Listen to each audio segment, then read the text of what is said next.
Good evening, everyone. Can I be heard?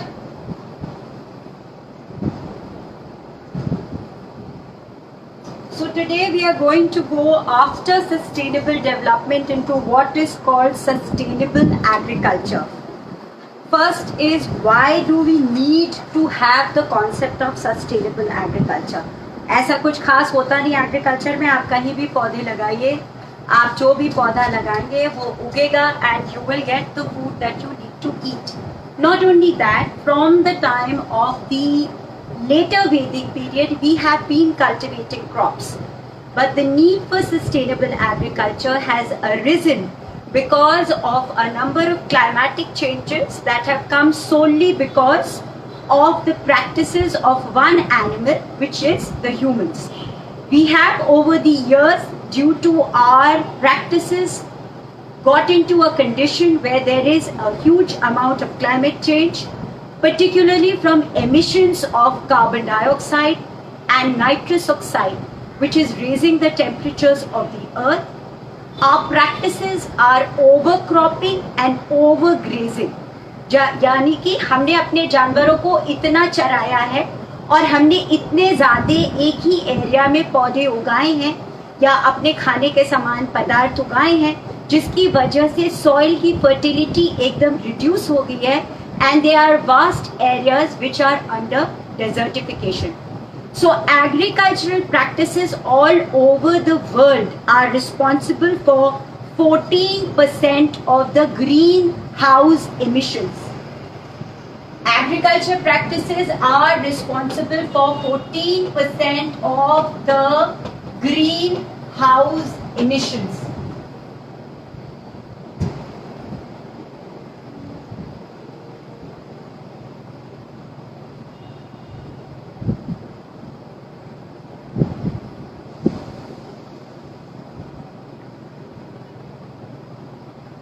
If I cannot be heard, please just let me know by dropping a comment, because my earphones are going on and off, so I just want to know that I can be heard.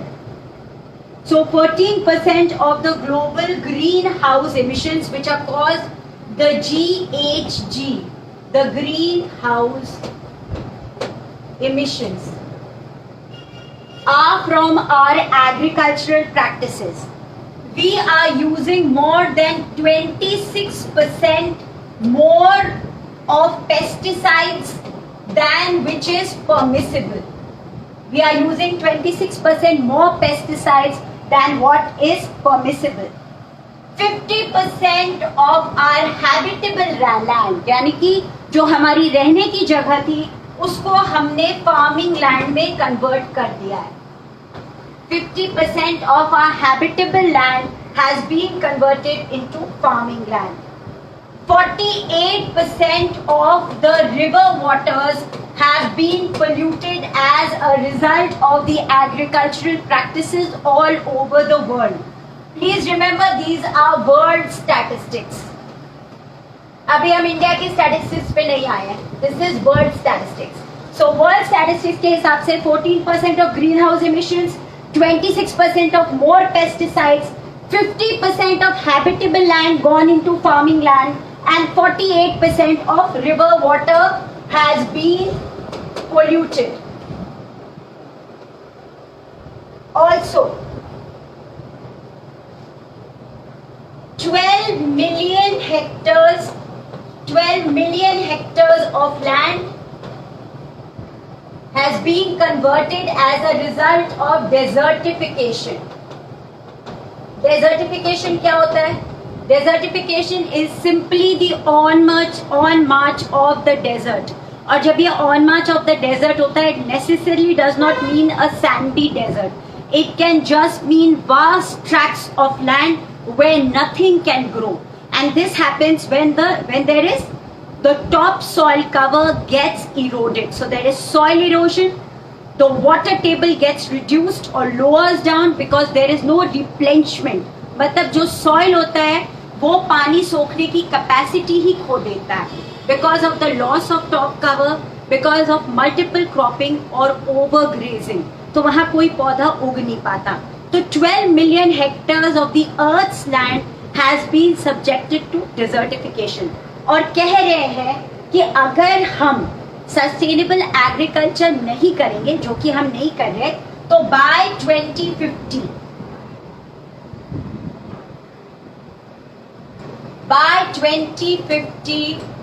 we are going to be converting 120 million hectare of land into farmland. अभी तो 50% land is already under agriculture all over the world.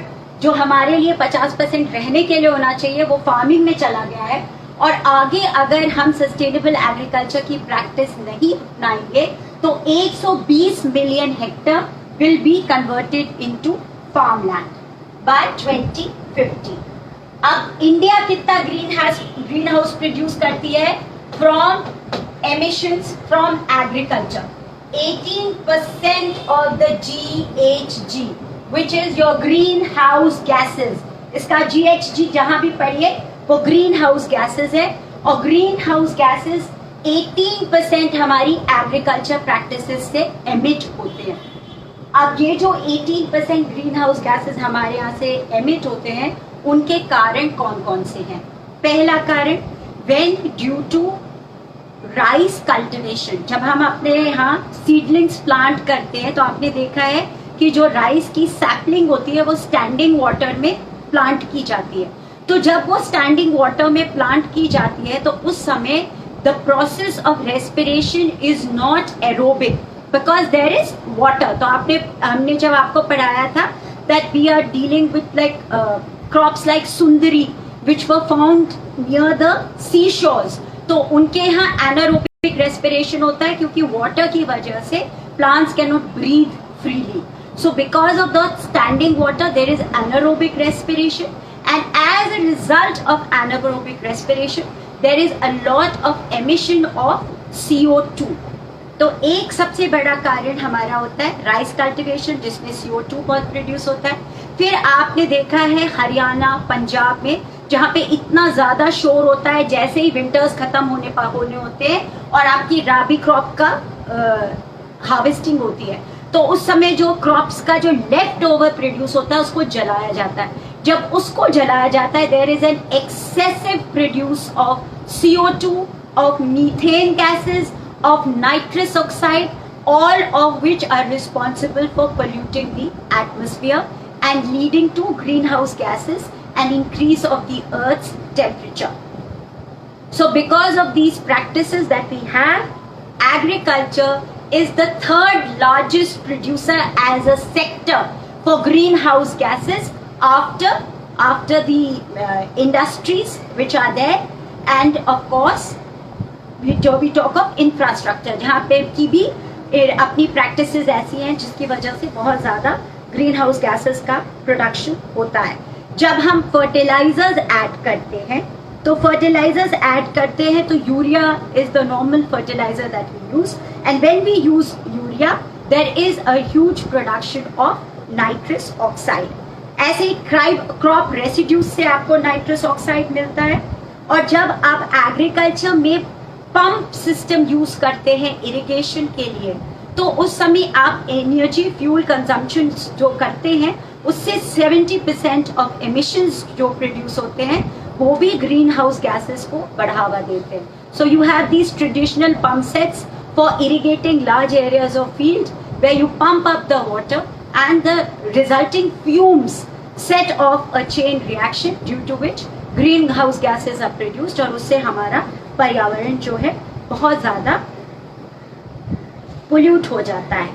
अब if we want to define what is sustainable agriculture, I would say that it is an integrated system of plant and animal production practices.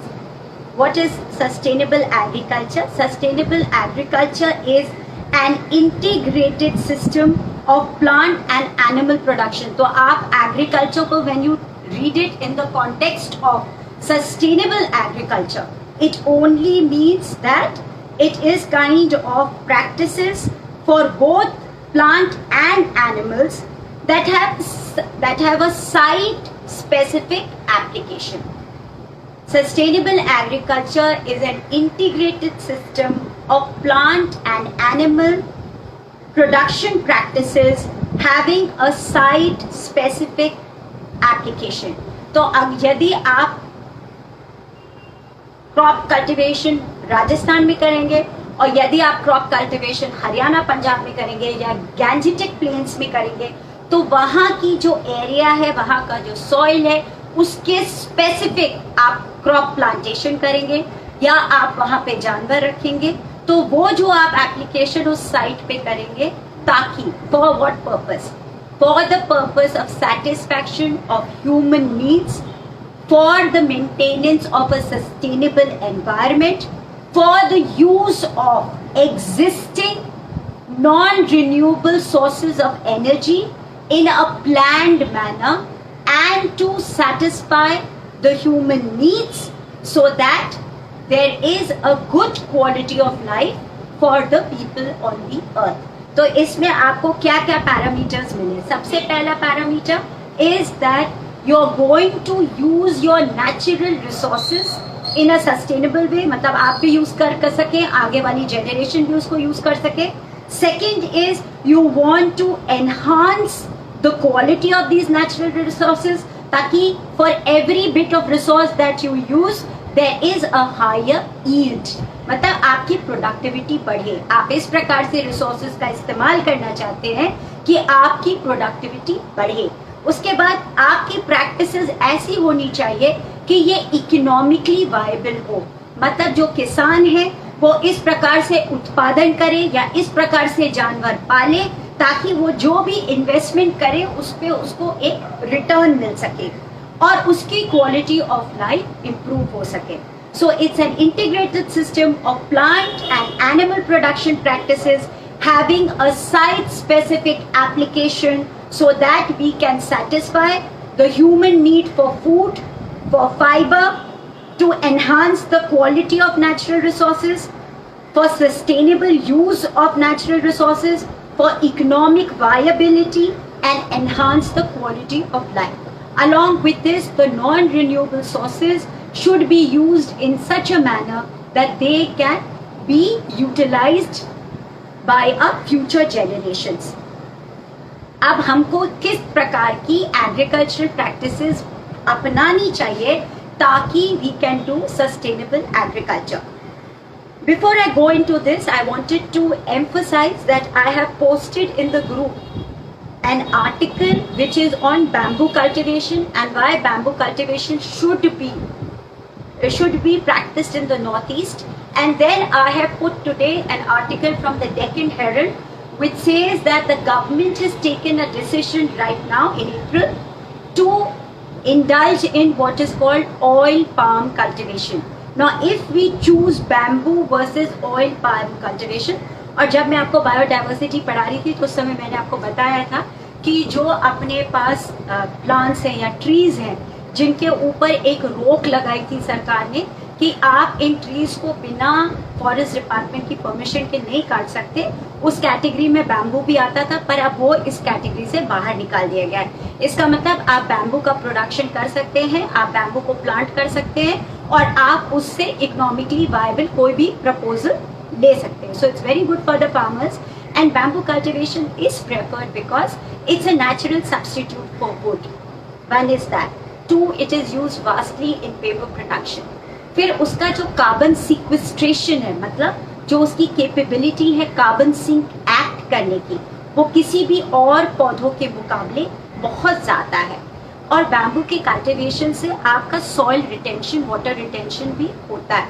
तो in the ecological cycle bamboo is the more balanced plant as compared to oil palm cultivation. अब oil palm cultivation is the monoculture practice of agriculture. It is monoculture is never considered a sustainable agriculture practice. Why is it not considered a sustainable agriculture practice? Because as soon as you plant only one crop, large areas are subjected to a loss of biodiversity. Two, आप oil palm की जो requirements है, it needs a huge amount of water during the summer months. उसके लिए आप एक artificial irrigation का system set करेंगे, तो जो वहाँ की नेचुरल इकोनॉमी है नॉर्थ ईस्ट की, वो बहुत डिस्टर्ब होगी. रीजन बीइंग, अब आप ज्योग्राफी में पढ़ रहे होंगे कि there is a concept of delayed monsoons. There is one called the monsoon burst. जब मानसून एकदम अपने टाइम पे आता है और बहुत जल्दी से आ जाता है, and then there is a concept of delayed monsoons where instead of coming in the last week of May and the first week of June, it gets delayed to the last week of June. And because of the El Nino factor, monsoons are also becoming unpredictable. With that kind of a scenario, oil palm production is not advisable in the northeast, and this is what the environmentalists are saying. If you equate this practice with what was indulged in the Amazon basin, if you recall, Amazon basins are called the lungs of the earth, those forests are called the lungs of the earth. They are responsible for 25% of the oxygen supply on the earth. And how were the Amazon forests reduced?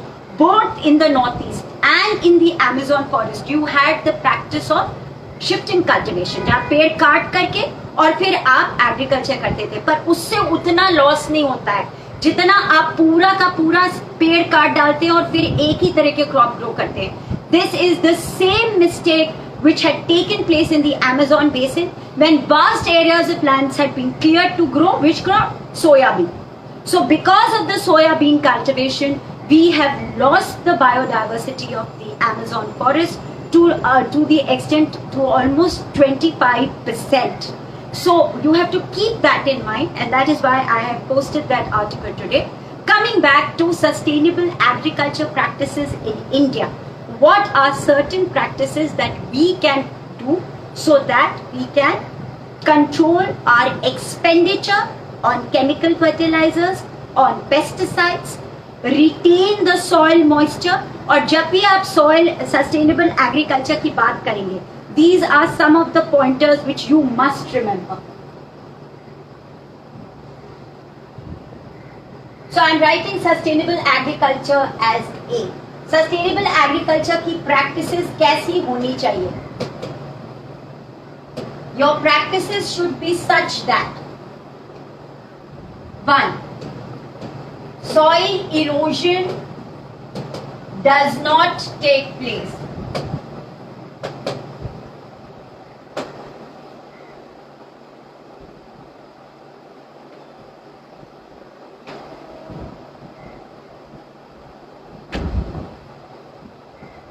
Can I be heard?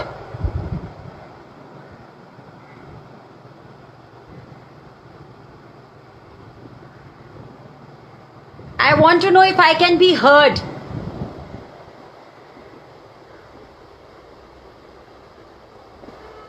Okay, great. Thank you. So sustainable agriculture, कभी भी आपको answer मिले, आपको लिखना हो तो हर समय याद रखिए कि it should be able to prevent soil erosion. It should be able to prevent soil erosion. One is that. 2, it should lead to a reduction in artificial fertilizers. ऐसी प्रैक्टिस होनी चाहिए कि आर्टिफिशियल फर्टिलाइजर्स आपको use ना करना पड़े.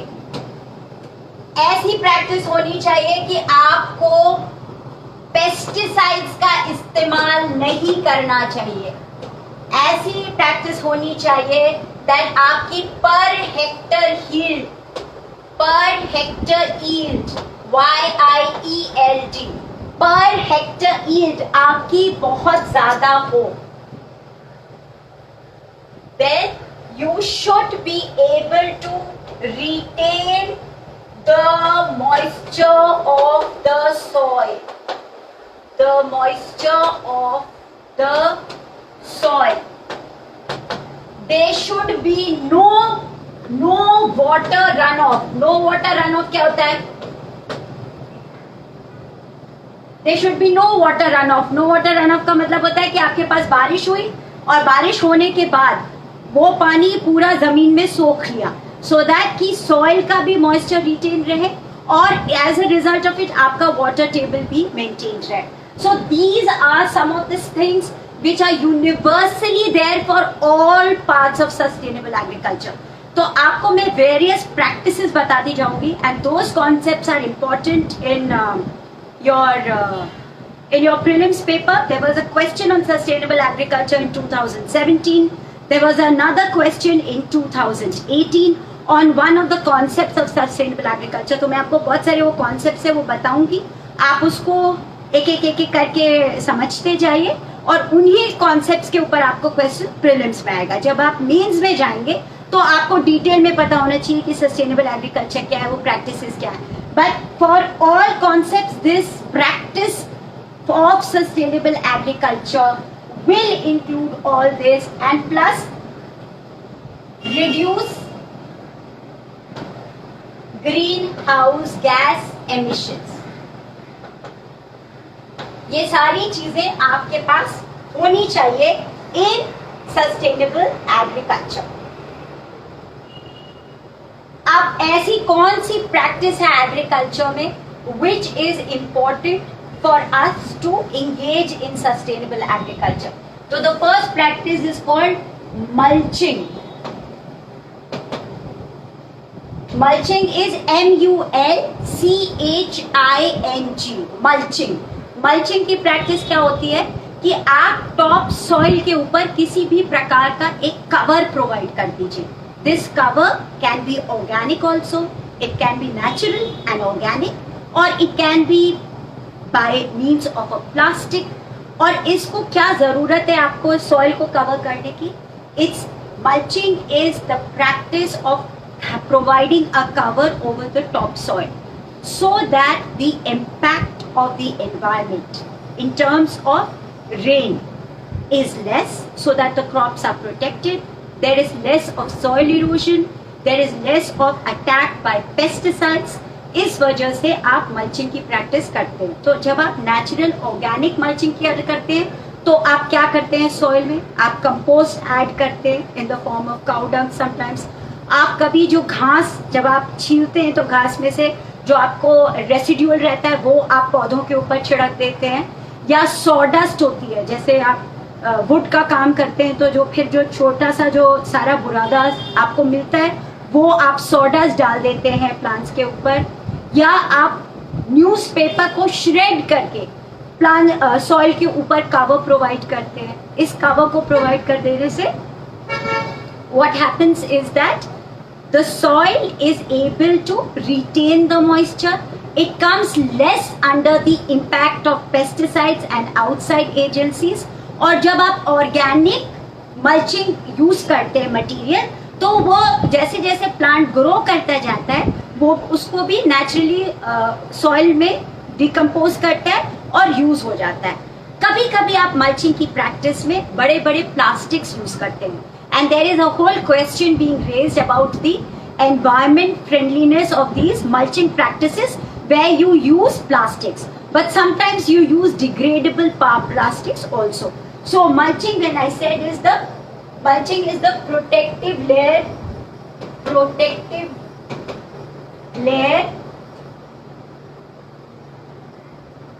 of soil. ये आपको हेल्प करता है मॉइस्चर रिटेन करने में.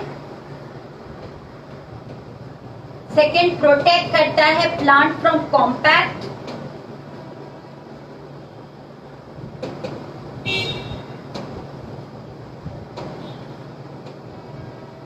थर्ड, ये आपके जितने बड़े वाले जैसे रोडेंट्स हैं तो उनके अगेंस्ट ये एक बैरियर की तरह भी एक्ट करता है, और ये वीड्स भी कंट्रोल करता है. It controls weeds also. So mulching is one practice which can be adopted for sustainable agriculture. That is the first one. Now the second one is called,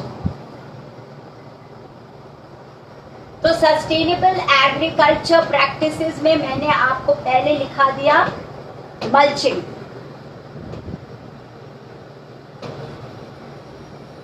अब second I am going to tell you what is called zero tillage.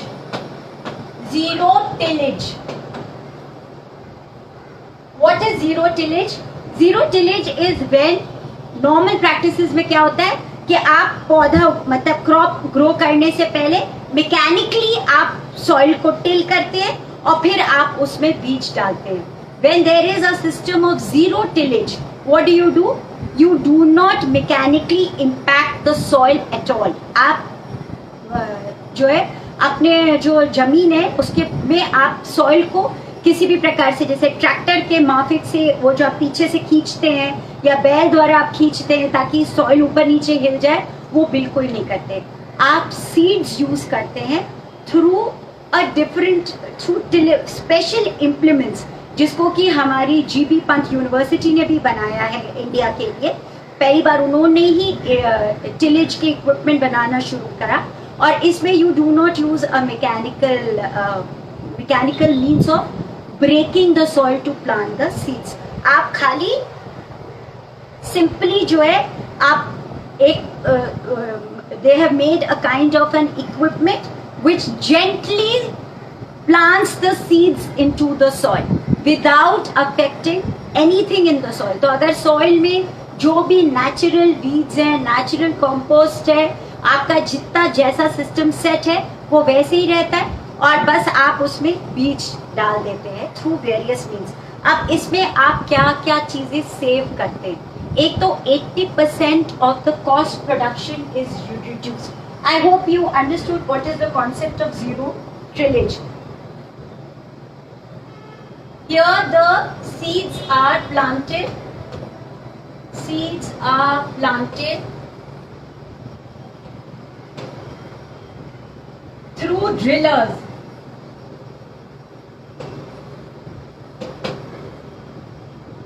Seeds are planted through drillers. There is no mechanical impact. No mechanical impact of the soil. There is no soil preparation. There is no soil preparation. तो इससे क्या होता है? इस practice से क्या हो जाता है? जब when there is no soil preparation, तो इस प्रैक्टिस से you are able to reduce your cost for soil preparation by almost 80%. और आप क्या करते हैं, क्योंकि आपको कोई ब्रेक लेने की जरूरत नहीं है कि इस फील्ड को प्रिपेयर करना है, आप कंटिन्यूअसली क्रॉप ग्रो कर सकते हैं. तो जो इंडो गैंजेटिक प्लेन है उसमें ये प्रैक्टिस अपनाई गई. And what do you do in that? You have a kharif crop rice. आपका एक खारिफ क्रॉप है राइस और आप राइस के साथ साथ क्या करते हैं, जैसे ही आपने राइस को हार्वेस्ट किया एज अ खारिफ क्रॉप, आप वीट लगा देते हैं और वीट फिर आप लगाने के बाद this is now becomes a rabi crop और फिर ये जैसे ही आपने हार्वेस्ट किया उसी फील्ड में आप फिर खारिफ क्रॉप राइस का लगा देते हैं. So there is no mechanical operation involve, there is no preparation of the field. So first is your mulching, जिसमें आप टॉप सॉइल पे कवर प्रोवाइड करते हैं जिसकी वजह से सॉइल मॉइस्चर जो होता है वो सॉइल में रिटेन्ड होता है. प्लांट्स को बाहर का एनवायरनमेंट से, गस्टी विंड से, ज्यादा तेज बारिश से बचाव हो जाता है, बड़े बड़े रोडन से भी बचाव हो जाता है और वीड से भी बचाव हो जाता है. फिर आप नो टिलिंग करते हैं. नो टिलिंग से क्या होता है कि आपकी फील्ड एकदम रेडी है, अभी आपने हार्वेस्ट किया, आप कल फिर से बीज डाल सकते हैं. तो आप कोई मैकेनिकली सॉइल को अपसेट नहीं करते, सीधे डायरेक्ट वापस से सीड डाल देते हो. इसमें फार्मर्स का पैसा बहुत ज्यादा बचता है. तो इंडो गैंजेटिक प्लेन में ये बहुत दिन से प्रैक्टिस थी. However, later on what happened was that they started delaying the plantation of wheat. So when they started delaying the plantation of wheat, this cycle has got a little disrupted. It is also being practiced in Punjab and Haryana to some extent. So because of this delayed practice of the winter wheat, it has been offset. Otherwise, it is one of the practices of sustainable agriculture.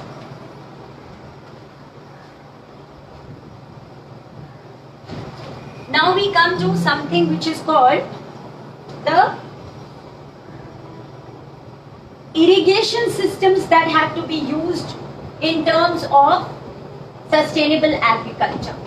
तो अब जब आप irrigation practices है तो आप क्या use करेंगे? Irrigation practices में यू विल यूज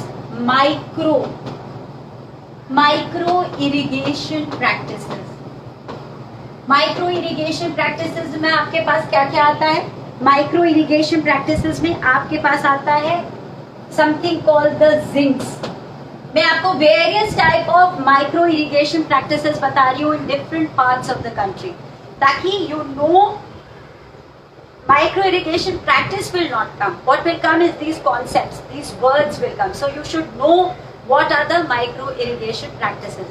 तो पहले माइक्रो इरिगेशन प्रैक्टिस मैं आपको बता रही हूँ, इसको द जिंक्स, ZINGS।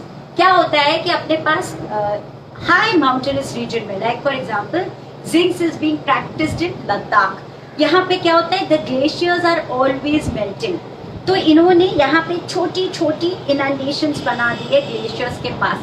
जो उनकी वाटर होती है वो इस इनंडेशंस के थ्रू जेंटली एक टैंक में आके पानी गिरता है। तो पहले वो ड्रॉप बाय ड्रॉप पानी गिरता है, तो during the morning this is almost frozen and it's a small drop, but day में जैसे मेल्ट होता है ग्लेशियर, ये रन ऑफ जो है ज्यादा हो जाता है और ये टैंक में आके जमा होता रहता है।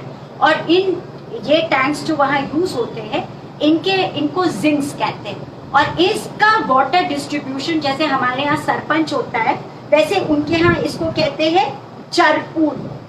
It is called the churpun. This person will decide how much of water from these tanks will be taken by each of the villages. तो ये विलेज, छोटी छोटी विलेजेस को कॉमन एक टैंक बनाया जाता है और जैसे जैसे ग्लेशियर मेल्ट होता है उसका थोड़ा थोड़ा पानी इसमें स्टोर किया जाता है and then these are being used for purpose of agriculture and for drinking purposes. This is one kind of micro irrigation practice. Another kind of micro irrigation practice is called the pynes. It's called the pynes. अब पाइनीज में क्या होता है? पाइनीज जो है ये सिर्फ maximum 10 to 20 kilometre की रेंज में यूज हो सकता है। इसमें जहां पे आपके पास एक बड़ा रिवर सिस्टम है कहीं पर, तो आसपास की विलेजेस वहां से एक छोटी सी नहर निकाल लेती हैं और या एक वे बना लेती हैं और उसकी थ्रू दैट नहर they are able to take water to their fields. So this can not be for a very long distance, it's only about 10 to 20 kilometers from the main river. Again, it is being practiced in a northern plains to a large extent, जहाँ पे कि बहुत बड़ी बड़ी आपकी river systems हैं। तो जब पाइनीज में जब ये होता है तो what you do, you build a kind of a small canal. It's a small canal which reaches to your fields. And the water drains from the rivers naturally into it. So they are called the pineys. दूसरा एक system है जिसको कहते हैं आहार। अब आहार is being used as a micro irrigation system in South Bihar. यहाँ पे थोड़ा सा hilly है, means there is an almost the terrain is such that there is almost an increase of about 1 meter for every kilometer that you travel upwards. तो ये जो natural gradient है इसको यूज करके आप 3 साइड से एम्बैंकमेंट एक बना रहे हैं और उससे क्या होता है कि जैसे ही आपके पास ये स्लोप है और यहाँ का सॉइल सैंडी होता है, तो जहाँ वाटर अक्यूट शॉर्टेज है, जैसे ही बारिश होती है और आपको पानी आता है तो जो आहार का कैचमेंट बेसिन है वो उस वाटर को अपने पास रोक लेता है। And this is being used or in a big way for rabi cultivation in and around Bihar. Then there is another system of micro irrigation which is called the khadins. Khadins is being used in and around Rajasthan, and it was first propagated by the Brahmins of Jaisalmer.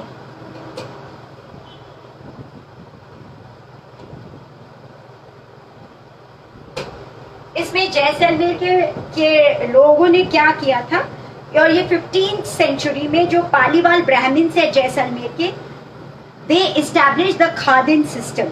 इसमें ये क्या करते हैं, कि 100 से 300 metre का एक अर्थ embankment बनाते हैं लोअर हिल स्लोप्स पे, और जैसे जैसे वाटर आता है वो इस पे इकट्ठा हो जाता है, and through means of sluices and pathways ये वाटर जहां भी जरूरत होती है जाता है. So they also make embankments of gravel and sand जहां पे कि वाटर रिटेन होता है, और फिर ये स्लूइसेस के द्वारा खादिन से निकल करके वो जहां वाटर कलेक्टेड है कैचमेंट एरिया का, उस through sluices it is supplied to all the villages or wherever it is required. Another very popular system is called the Eris in Tamil Nadu. In fact, बिना Eris के तमिलनाडु में किसी भी प्रकार का एग्रीकल्चर नहीं हो सकता है. तो Eris में क्या होता है कि there should be no wastage of water and soil erosion is prevented by Eris. जैसे जैसे बारिश गिरती है, the farmers contribute money for the maintenance of these eris. ये natural इन्होंने flood areas में बनाए हुए हैं.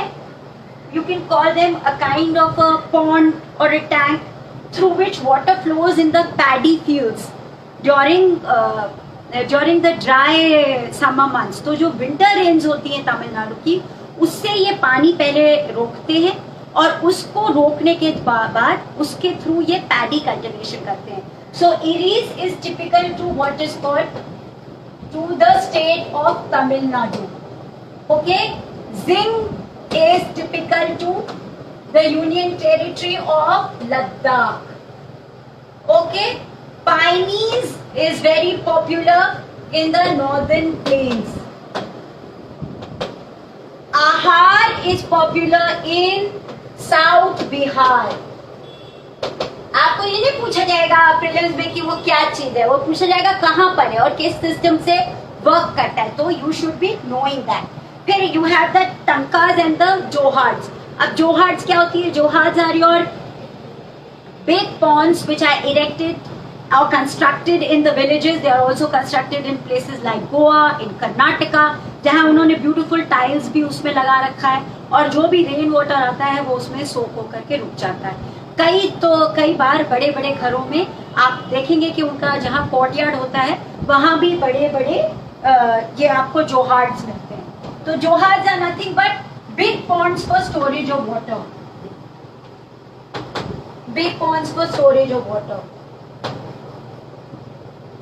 आप इसे टैंक भी कह सकते हैं, but they are not artificially created.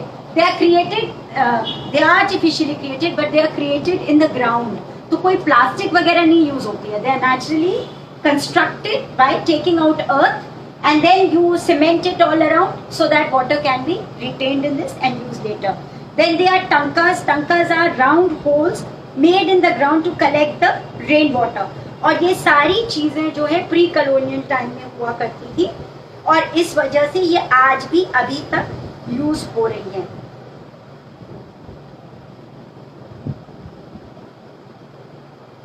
So you have the johards and you have the tankas.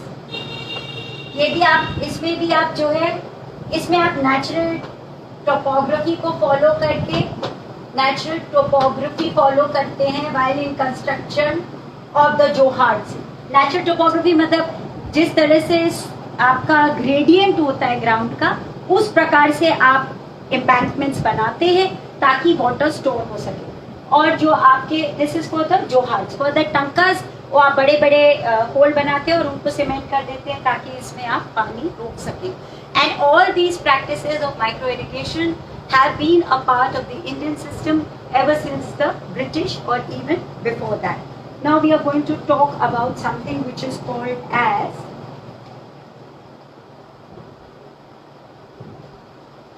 vertical farming. अब एक सस्टेनेबल एग्रीकल्चर की प्रैक्टिस है जिसको कहते हैं vertical farming.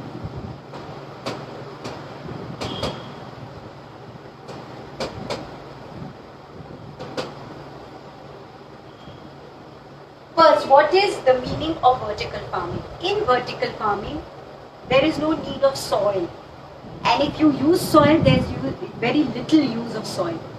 Vertical farming is a kind of an integrated, intensive farming system. I'll repeat. It is an integrated, intensive farming system. इसमें आप land का इस्तेमाल नहीं करते. तो जैसे जैसे पॉपुलेशन एक्सप्लोजन हमारे प्लैनेट अर्थ पे हुआ, वैसे वैसे हमारी पर हेक्टर यील्ड भी कम होती गई. और दूसरा yield because there were more mouths to feed, and दूसरा जो हमारे पास लैंड अवेलेबिलिटी थी वो भी रिड्यूस हुई because of the increase of the human population. This led to a whole lot of new methods in farming and agriculture practice. Vertical farming is one of them. In vertical farming, you are cultivating in a vertical. Means आप क्या करते हैं, आप अगर vertical garden देखिए जैसे cities में होता है, तो यहाँ पे आपने छोटे छोटे गमले बना दिया और उनको कहीं hook कर दिया है. This is a very basic type of vertical farming, but it is being used as a measure for green cover. In fact, there is one income tax officer who's doing it in a wide way in the area in the state of Punjab and Haryana. I think his name is Rohit, or maybe I might be getting the wrong name, but I think his name is Rohit Bansal. I will Google and let you know the name. You can also Google and find out. He has been involved in a big way in these vertical gardens. In fact, वो plastic की bottles में पौधे लगा के और हर दफ्तरों में जहाँ भी जाते हैं वहाँ पर वो इनको लगाते हैं ताकि जो ग्रीन कवर है हमारा वो बढ़ता जाए. अब वर्टिकल फार्मिंग में आप क्या सबसे पहले क्या करते हैं? You are doing a kind of a farming where plants are grown in layers. Vertical farming is an integrated, intensive farming system. Integrated मतलब बहुत से तरह के systems एक संग combine किए जा रहे हैं vertical farming के method में. I will tell you the details. और इसी के साथ साथ they are growing plants in layers. So they are growing in vertical garden farming. They are growing plants in layers.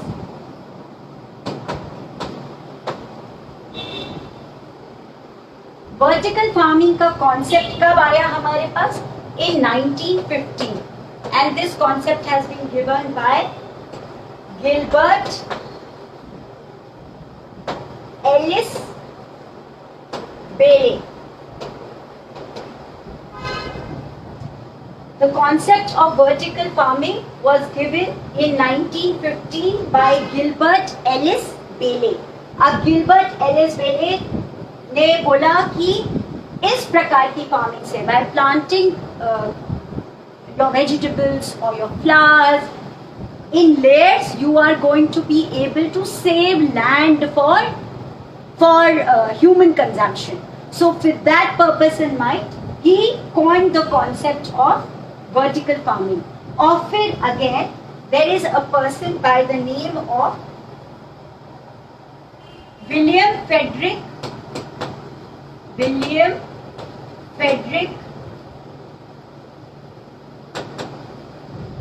Garrick.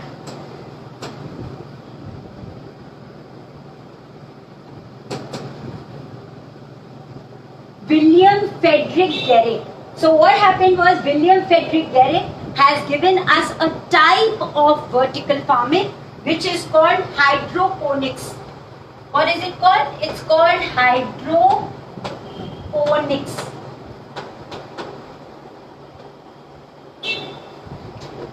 So vertical farming as a concept was given by Gilbert Ellis Bailey, जिन्होंने कहा कि plants को हमको as a layer plant करना चाहिए ताकि हमको जमीन की जरूरत ना पड़े. The entire concept is that you don't need land for cultivation in vertical farming. And then under vertical farming, the concept of hydroponics has been given by William Frederick Garrick. Hydroponics क्या है? That I will just tell you right now.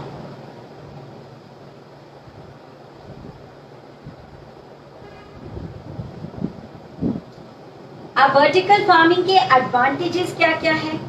एक तो यहाँ पे आपको high yield, almost 80% of what you get in your field cultivation, उससे ज्यादा per hectare आपको मिलता है इन वर्टिकल फार्मिंग. दूसरा, because it is an artificially created environment, you don't have to worry about floods, you don't have to worry about droughts, you don't have to worry about pesticides or runoff or soil erosion. There is no outside agency which is going to affect your crop cultivation or your vegetable cultivation, whatever you engage in. In fact, vertical cultivations are being used in a vast way for horticulture practices, growing fruits and vegetables, and especially greens. So organic farming is being indulged in by using vertical farming methods. तो आपने lettuce सुना है कि बहुत ज़्यादा use होता है. Small baby cabbages are being grown, small tomatoes are being grown, lots of flowers are being grown through these vertical farming methods. तो अगर आप vertical farming करते हैं तो आप एक तो अपनी yield 80% पर हेक्टेयर बढ़ा लेते. दूसरा, कोई भी आउटसाइड फैक्टर आपको अफेक्ट नहीं करता. आपको कोई मतलब नहीं कि क्या मौसम है बाहर, आपका पौधा अपने आप उगता रहेगा. तीसरी चीज, आपको कहीं भी ज्यादा पैसे खर्च नहीं करने हैं कि रूरल एरिया से आपको शहर सामान ढो के लाना है तो उसको जो ट्रांसपोर्ट में आपका सारा स्पॉइलेज होता है क्रॉप्स का, अगर एक्सेस क्रॉप्स हो गए तो उसका स्टोरेज की जो प्रॉब्लम है वो सब आपको वर्टिकल फार्मिंग में नहीं होती. आपने पौधा अभी लगाया, वो उगा और next day it's available in the market for consumption purposes. That is why I said it is being used in a big way in organic farming. आप इसमें बिल्कुल भी पेस्टिसाइड नहीं यूज करते, कोई फर्टिलाइजर यूज नहीं करते. Also 90% of your money which was being spent in maintenance of fields, तो फार्मर का तो सारा समय अपना खेती बनाने में निकल जाता था. All those factors are cut off from vertical farming. अब पर vertical farming में और क्या चीज़ें की आपको ज़रूरत पड़ती है, ये तो इसके एडवांटेजेस मैंने आपको बता दिए. डिसएडवांटेजेस क्या हैं?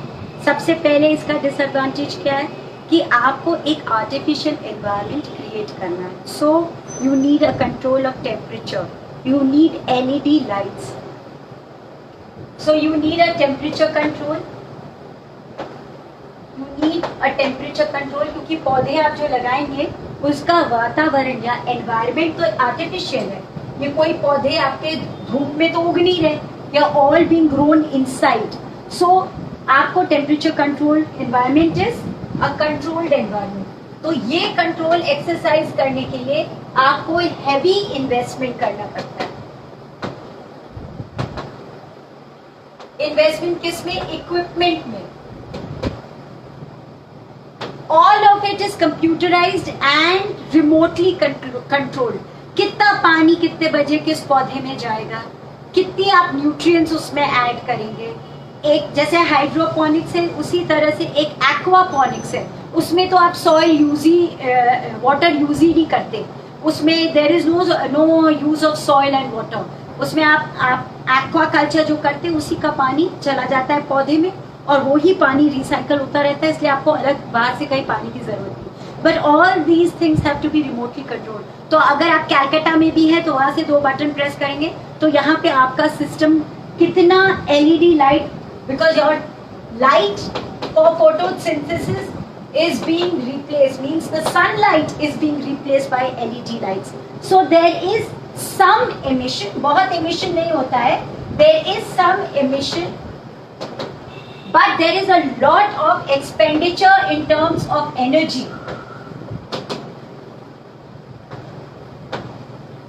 तो आप बिजली बहुत ज्यादा खर्च करते हैं और वो बिजली का भी प्रोडक्शन कहीं और हो रहा है. It might be if it's a thermal source, it's a non-renewable source. आप अगर कोल यूज कर रहे हैं अपने बिजली के प्रोडक्शन में तो it's a non-renewable source. Same for nuclear energy. If you're using nuclear energy, that too also has an element of environmental pollution. So these are the disadvantages of it. But by and large, if you look at local practices, या कोई city अगर vertical farming में जाती है तो वो अपने भर का ग्रीन कवर प्रोवाइड कर सकती है. अपने भर की वेजिटेबल्स जो उसको ग्रीन चाहिए अपने पोर्शन में या अपनी डाइट में वो प्रोवाइड कर सकती है. इसमें कोई वाटर का वेस्टेज नहीं है. there is no need for soil preparation and it is a one-time investment, but yes, it requires a lot of skilled labor. और हमारे जो farmers हैं उनके पास ये पढ़ाई का level नहीं है कि वो computer aided plantation कर सके. But vertical farming is being practiced in a big way abroad.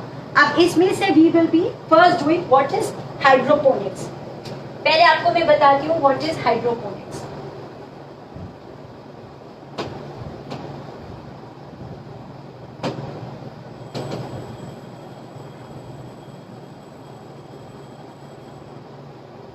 Hydroponics में you need no soil.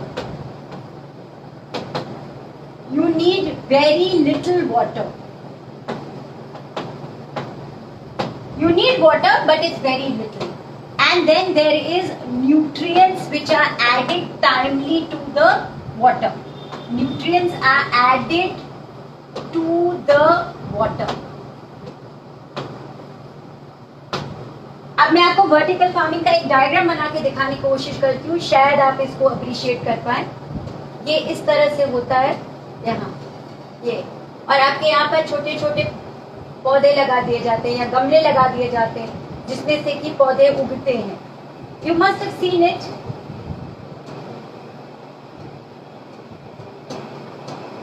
It's a very poor diagram but just see.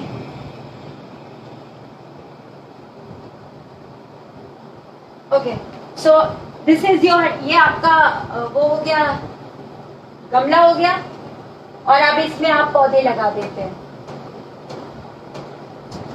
Now in this system what happens is the water is being supplied through a system of channels, और ये इसी में आप nutrients add कर देते हैं. Nutrients add करने से पौधा अपने आप ग्रो होने लगता है. Now why does the plant grow very fast? Because when initially you plant a seedling, the seedling has to, they have the root system which goes deep inside the soil to search for water and for nutrients which make the plant grow. यहाँ पे कोई भी root को ये काम करना ही नहीं है. There is no kind of resistance from the soil because there is no soil. तो जो मेहनत पौधा करता था to fight for light, grow upwards and fight for light for system of photosynthesis, वो भी उसको नहीं करना. उसको नीचे रूट्स में नहीं जाना है, अंदर घुसना नहीं है कहीं जहाँ से उसको कि पानी और न्यूट्रिएंट्स चाहिए. न्यूट्रिएंट्स आप रेगुलरली उसको सप्लाई कर रहे हैं, पानी अपने आप से उसको मिलता जा रहा है, तो वो उसकी सारी एनर्जी है वो ग्रोथ में चली जाती है. So your cycle of growth gets reduced. And nutritionally these plants become dense, so they are nutritionally dense plants. Nutritionally dense plants. Nutritionally dense हो जाते हैं. इस वजह से आप इसको बहुत हद तक ग्रीन्स के कल्टीवेशन में यूज कर रहे हैं. Like I told you, lettuce, your spinach, your cabbage, your methi, your coriander, मतलब आपकी धनिया, उन सब में इसको यूज किया जा रहा है. और being used for organic farming. अभी मैं आपको बताऊंगी what is organic farming. So this is hydroponics. Hydroponics का सबसे बड़ा फैक्टर है you don't use any soil. You use water in a very restricted manner. The water has nutrients added to it on a timely basis. The plants grow very rapidly because there is no resistance from the soil. There are no pesticides, there are no weeds, there is no effort. But the investments are huge, so only very rich people can engage in this kind of an agriculture practice. ये हो गया आपका vertical farming का एक तरीका. दूसरा तरीका आपको बताया जाता है. Another kind of vertical farming is called aquaponics.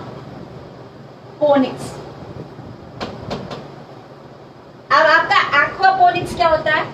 Aqua is your comes from aquaculture plus ponics. Aquaculture is when we are putting fishes and cultivating it in a restricted or in an artificial environment. So when we try to grow fishes in a controlled environment, we are doing what is called aquaculture. तो मतलब आप नदी और समुद्र में नहीं मछली उगा रहे, आप एक पॉन्ड बनाते हैं, एक तालाब बनाते हैं जिसमें आप मछली का उत्पादन कर रहे हैं. That is called aquaculture. So you are now trying to cultivate fishes in a restricted environment. And what is ponics? Ponics is a Latin word. Ponics is a Latin word. This is spelled as P-O-N-I-C-S. Ponics. Ponics is a Latin word which means to work.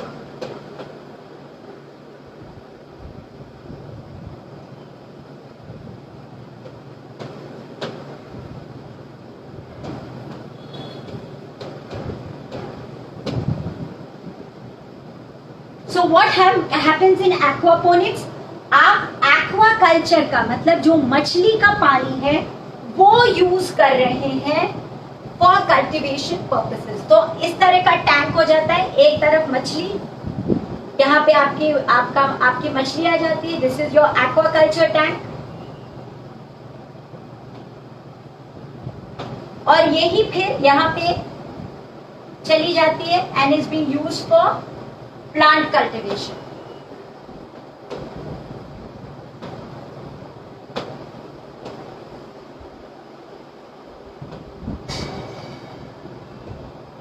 What is the principle behind aquaponics? In aquaponics, there is no runoff. There is no need for additional water. आप जो पानी जिसमें मछली का उत्पादन कर रहे हैं उसमें जो फूड ऐड करते हैं वो उसमें आप जब फूड ऐड करते हैं वो फिशेस कन्वर्ट करती हैं into ammonia NH3.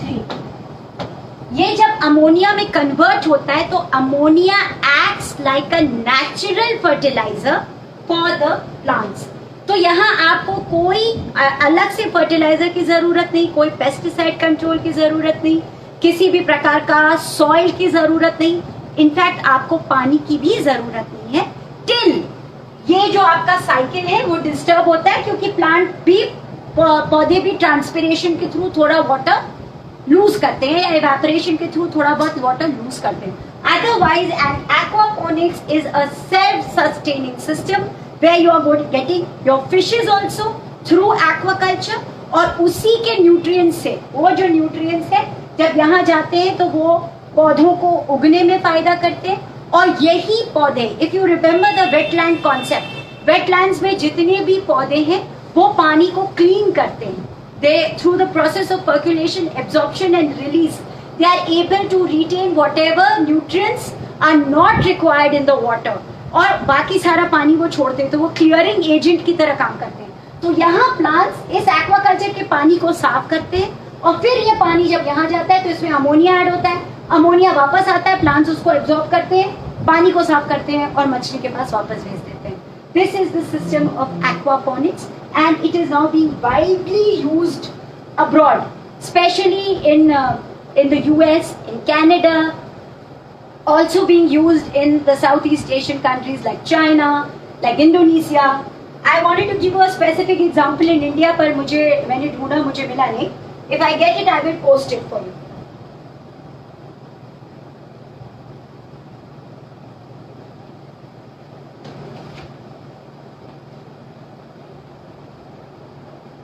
Now there is something called permaculture. Permaculture is a concept, it's a practice where you have sustainable means of housing plus farming plus livestock. आप तीनों को maintain करते हैं. तो मैंने जब इस पे रीडिंग करी तो I came to realize it is being used widely in Canada and US. And down to earth कहती है कि हम इंडिया में भी अब इसको बहुत अच्छी से यूज करेंगे, बट उन्होंने मुझे कोई केस हिस्ट्री नहीं दी. I still try and see if I can get a case history on it. What is the basic concept behind permaculture, जिसमें आप ट्रेडिशनल प्रैक्टिसेस यूज करते हैं with modern techniques for engaging in such agriculture practices कि आपको उसी farm house से अपने घर बनाने का सामान मिल जाए, अपने खाने का सामान मिल जाए और अपने जानवरों को भी खिलाने का सामान मिल जाए. Basically it means that you become totally self-sufficient. So in the ice bound regions where half the year the place is cut off because of ice, or where there are big farmlands and ranches, you are indulging or engaging inside this kind of permaculture where you're using your traditional practices of water retention, micro irrigation, and at the same time you are also using modern techniques to become self-sufficient and self-sustaining in farm practices. पर permaculture में बस हमें इतना ही पता चला है. So now we have what is called intensive agriculture practices. Intensive agriculture practices में आपके पास क्या आता है? पहला आता है आपके पास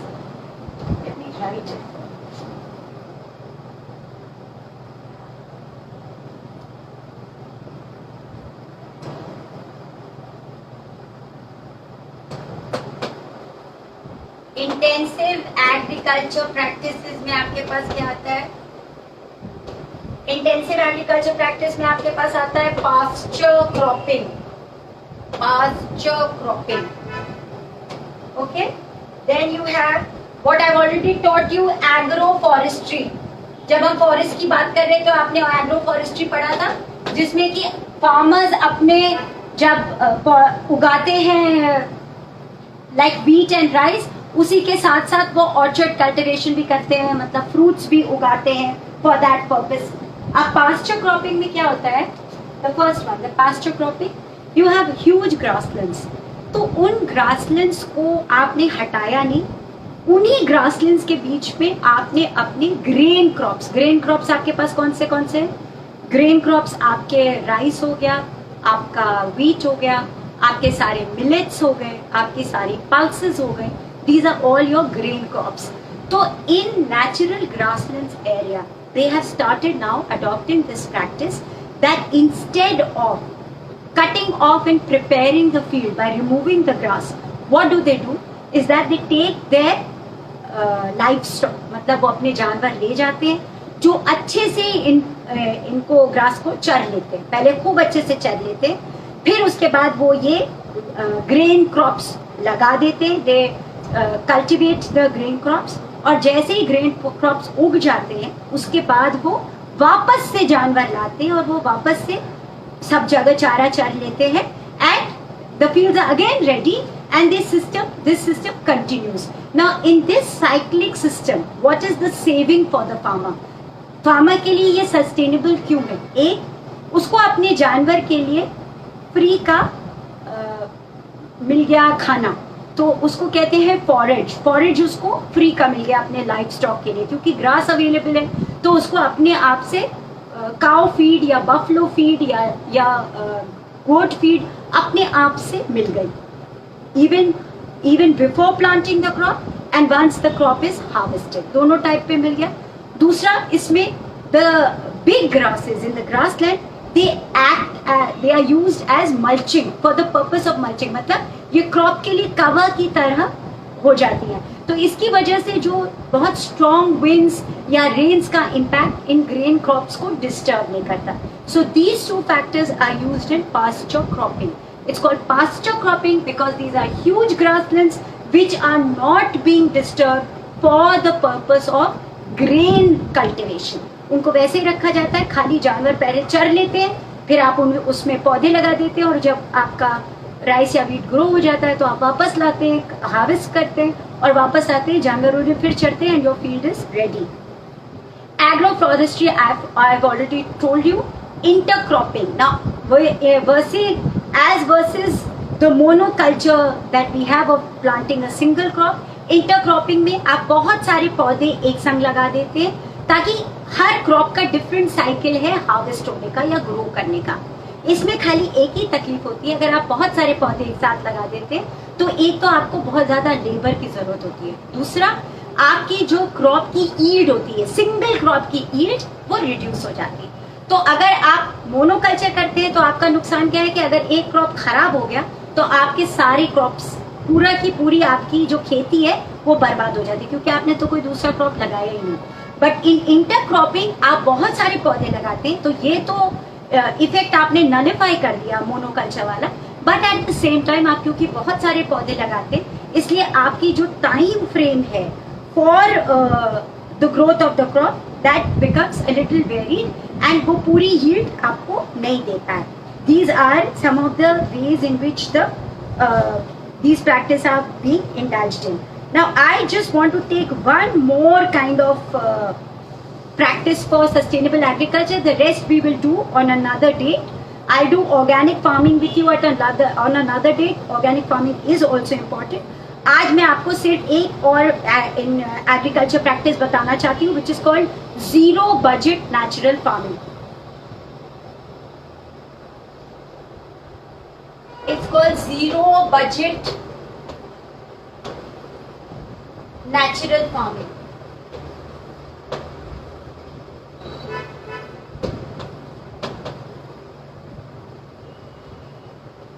In zero budget natural farming, you are not adding any kind of soil cover. You are not adding any kind of pesticide, no artificial fertilizers. You are not preparing the soil with anything except what is organically available to you. ये concept किसने दिया? Subhash Palekar. The guy's name is Subhash Palkar.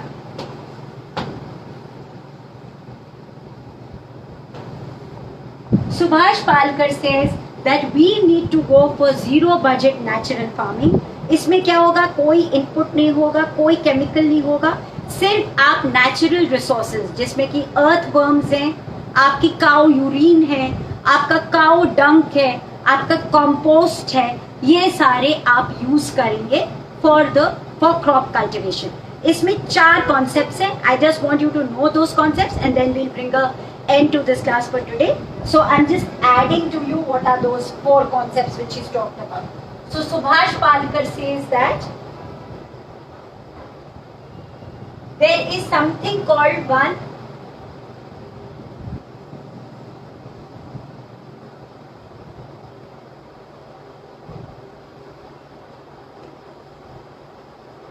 इसको वो कहता है बीज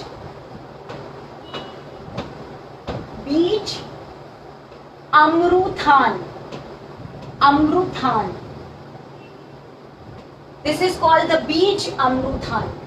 तो पहले जो आपका सीड है, जो बीज अमरूथान है, उसको आपने माइक्रोब से कवर किया with cow urine and cow dung. पहले आपने सीड को इससे कवर कर दिया. वापस आपने फिर क्या किया? जीव अमरूथान.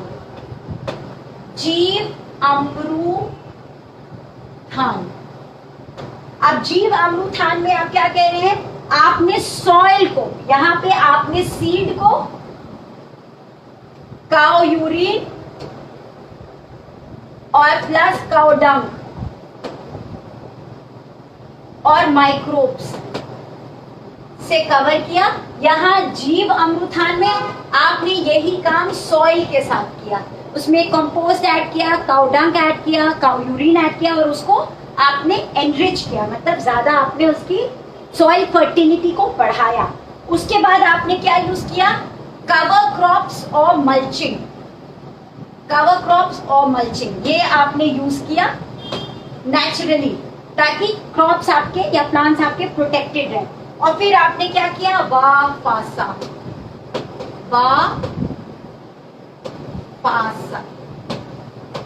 ये वर्ड्स ऐसे ही यूज हुए, आप प्लीज इसको ऐसे ही लिख लीजिएगा. वापासा, PHASA, वापासा. इसमें क्या है? Fast build up of soil और ह्यूमस और सॉइल एरेशन. मतलब सॉइल पोरस हो गया, is able to grow more crops. तो आपने इसकी सॉइल फर्टिलिटी बढ़ा दी. तो according to Subhash Palekar, this is called zero budget natural farming, क्योंकि आप बाहर से इसमें कुछ भी यूज नहीं करते और आप सारा पैसा बचा करके ये काम करते हैं. I think that we will call an end to this class today here, because if I teach you more, there are another set of concepts and I don't know how well you are taking it. After I read your feedback, I will come to know how far sustainable agriculture has gone with my students. If there are any questions, please put them in the box. And thank you so much for your time. Thank you.